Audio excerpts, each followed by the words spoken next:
We learned about Dooku's past and all the things that led him to the dark side. We find out why Luke and Benthic, two tubes, are at odds with each other. We also learn a little bit more about Batuu thanks to an adventure with Hondo Ohnaki. And we finally figure out what Han Solo does with all that money that he gets as a reward after helping destroy the first Death Star. All on this week's episode of Star Wars Weekly.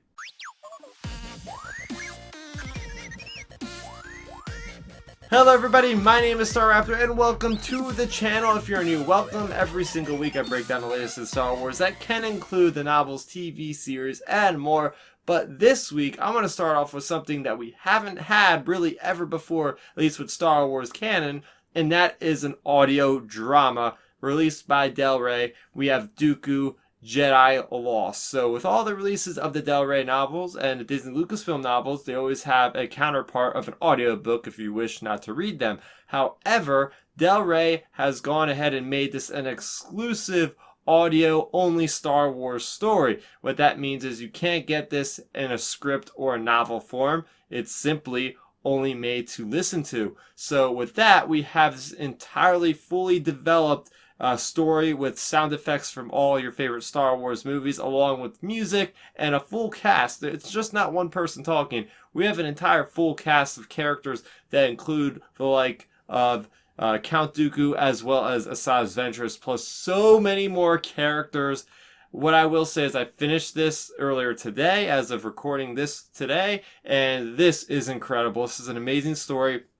It is really going through like the entire timeline of Dooku. You're learning so much, not just about Dooku, but about what's going on before the events of like the Phantom Menace. This ties really well into Master and Apprentice. So I cannot say enough good things about this one. My review is up on the channel right now if you want to check that out. But I do hope we get more stories told in this sort of format. It's pretty freaking cool. Moving over to printed format for comics, we have Star Wars issue number 65. Now this is part 4 of the Scourging of Shu-Torun. So we have all our rebels. We are on the planet of Shu-Torun, which is this very industrial planet for the Empire. And they are planning to put some hurting on the Empire by destroying their industrial type of complex on this planet. So they are in the midst of doing this like Ocean's 11 kind of sneaking around. They all have different jobs trying to destroy this place without anybody knowing about it. We have Queen Trios, which is she's blocked. She's locked into this part of her castle thanks to Leia, thanks to all the people that are there. So we have Luke, and who is teamed up with the partisans, right? The guys from Rogue One, Saul's group, the survivors like Benthic Two Tubes. They are destroying these certain generators, which are going to cause like a backfiring, and basically everybody's going to have to leave that planet. The planet's going to be inhospitable because, well, it's basically a magma planet. So Benthic Two Tubes has other ideas. He's actually planning to like set this certain charge a certain way where it's going to completely destroy the planet like a Jedi because he wants revenge. So this issue, in a nutshell, is basically like a very action-heavy issue. There's not a whole lot of plot. It's just a lot of moving parts between Han Solo and Leia. They are trying to prepare for the imminent assault from Queen Trios, who does break out of her castle eventually in his vehicle. So it's all about that tension between Luke and between Benthic, which is pretty cool because up until this point, we've been getting the development of Benthic, what he's been doing, trying to avenge basically Jedi. He's seeing things differently from Luke, similar to what Saul Guerrero did back in the day. So that is the crux of this specific episode or issue. There is really no head-on conflict between them. We have Benthic firing a couple blaster bolts, and you do see R2 who's using smoke to save Luke. That was a pretty awesome moment. I do like the moment where Luke is just charging with his lightsaber, with his blaster at the same time. I thought that was a really cool element. Kind of reminded me of Kanan Jarrus from Star Wars Rebels. So there's not a whole lot to talk about this issue. We do find out that the one Commander Comancher, whatever his name is, the guy who's cybernetic, he did get a distress call from Trio, so he's moving in with a Star Destroyer, and he is declaring an orbital bombardment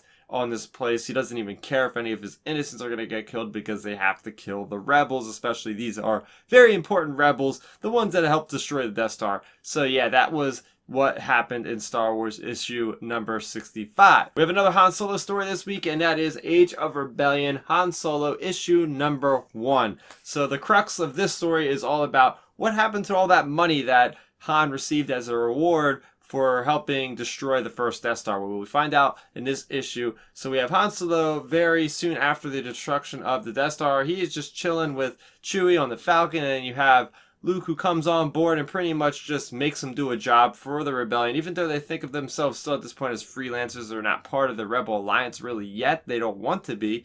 So they are suckered into doing this mission for Luke. It's basically a FedEx mission, like run this from here and bring it to their smugglers, right? That's what they're good at. So they do this job, and then Han runs into old buddies, and they are not a very good influence because they are messing everything up for him. They do get involved with these stormtroopers, which then end up wanting a cut of this payout, and Han Solo has to get out of there fast, and he has to drop his shipment that he was doing for Luke.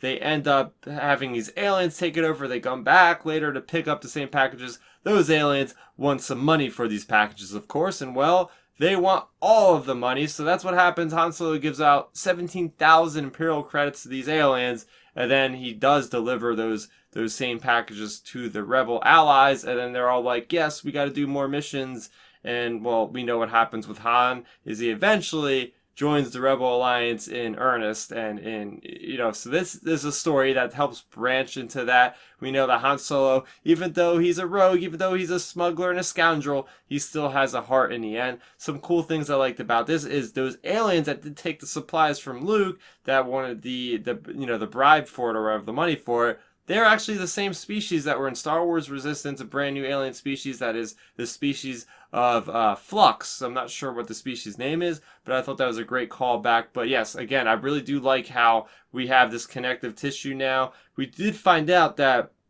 there was a mission that was part of Smuggler's Run, that little YA novel that came out right around the time of The Force Awakens that actually takes place before this. So this isn't immediately after the events of A New Hope, but we have so many Han Solo stories in that era between Empire Strikes Back and A New Hope that it can be a little bit hard to get into where exactly everything lines up, but I did enjoy this story for sure. So last but certainly not least, we have Star Wars Adventures Flight of the Falcon issue number 1. I've been waiting for this for a long time. This has been getting delayed, and this is the last piece, the last installment of this initiative called Flight of the Falcon, which has been building up. It shows you where the Falcon started in the hands of Lando, and it has all these different adventures between the comics and the books that take us all the way up until we find this on Batuu. That's right, Galaxy's Edge, the Black Spire. We find this there in between the events of The Last Jedi and Rise of the Skywalker. The Rise of Skywalker. I still got to get used to saying that. So yes, we have this adventure with Hondo Ohnaki. He's playing Sabah. Guess what? The guy he's playing against is Balatik. Yes, that's the guy that says, "Tell that to Conjure Club." Yes, that guy who has the Guavian Death Gang, those cool red-looking droids, I think they are, or cyborgs, whatever. So he's playing, he's boasting that he has the Millenium Falcon. This guy doesn't really believe him, so he says, hey, let's race. So he races. You have Hondo Ohnaki racing the Millenium Falcon against Balatik.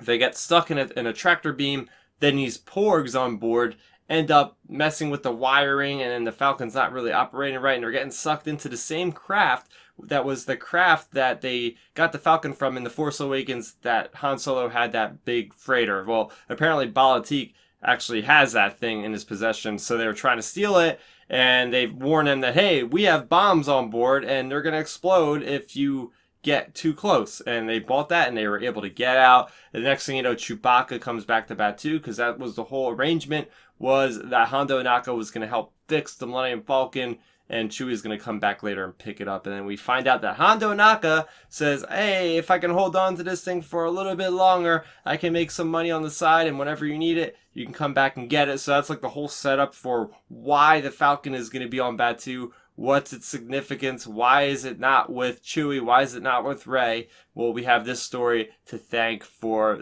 that. So it was a pretty interesting story. I'll be honest, I was a little bit let down. I thought there'd be something more significant about the story other than just playing cards and racing the Falcon around.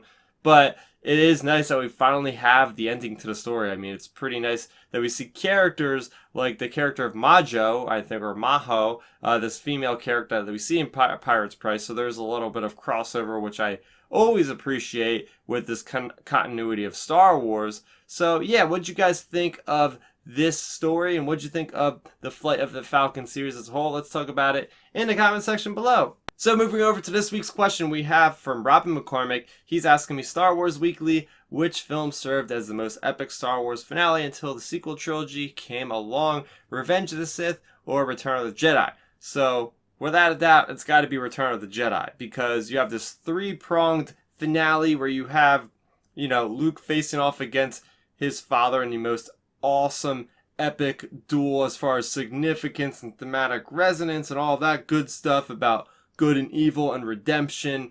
You have that going on, but then you also have the Battle of Endor going on, both from a surface and from a space point of view, and they are both groundbreaking, right? So you have everything with the Ewoks and the ATSTs, and awesome how they filmed that with the stop animation with the ATSTs, and they look so cool. And then you have the space battle, which is just out of this world. Up until then, you had so many ships on the screen at once, it was unheard of. You even had some B-wings in there, which you never see again other than that one scene. That's okay, but you have trap, all that awesome stuff with the TIE interceptors. We had never seen them before, going inside the actual Death Star 2, destroying it from the inside out.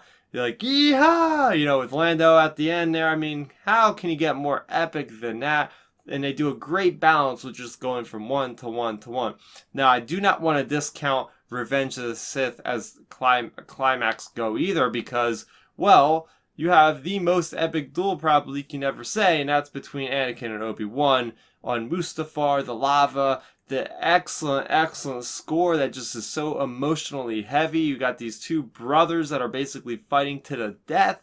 So it doesn't get much more epic from a single scene, but I gotta give it to Return of the Jedi for just tying together the entire saga and the way they ended it off with everybody just, having a nice celebration at the end. Of course, now that's not the ending, but hey, that's the last time for real that we're ever gonna see, Luke, Han, Leia, Lando, Chewie, everybody, all the good guys together for one last time, because unfortunately we don't see that in the sequel trilogy. So next week you guys can look forward to Age of the Rebellion, Boba Fett issue number 1, we have Dr. Aphra issue number 32 coming out, as well as Star Wars Adventures issue number 21. So what did you guys think about this week's releases? Let's talk about it in the comment section below. Also, if you're new to the channel, welcome. I do this every single week that there is new Star Wars content. So if you liked my input on everything that came out this week, you can simply subscribe to the channel so you'll never miss another video. My name is Starrapter. Thank you so much for watching, and may the Force be with you always. Thanks for checking out the video. Please hit that thumbs up symbol. It helps me know that I'm making content that you guys enjoy.